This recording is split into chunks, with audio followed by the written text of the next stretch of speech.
Mga kapatid, nitong weekend, pumarada at sumayaw sa kalsada ng Angono, Rizal ang mga naglalakihan at makukulay na imahe na kung tawagin ay higantes. Tauna nang rumarampa ang mga naglalakihang likang sining na yan sa kanilang tinatawag na Higantes Festival.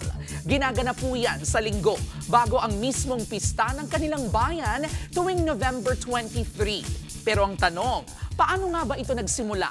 Walang sigurado sa kung paano at kailan nagsimula ang pagparada ng mga higanting ito. Pero sa mga kwentong bayan sa Angono, sinasabing simbolo ang mga higanting yan ng pag-aaklas ng mga magsasaka sa mga hasyendero noong panahon ng Kastila.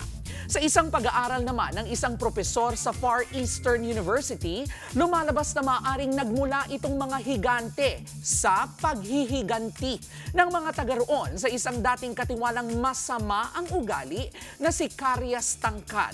May teorya ring nagsimula lang ang paglikha ng mga higantes matapos po ang World War II, alinsunod sa utos noon ng artist na si Carlos Botong Francisco.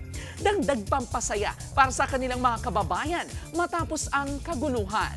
Sa lahat po ng ito, para sa mga taga-Angono, isang malaking simbolo ang mga higante ng kanilang mga naglalakihang pangarap para mas maging mahusay sa kani-kanilang larangan.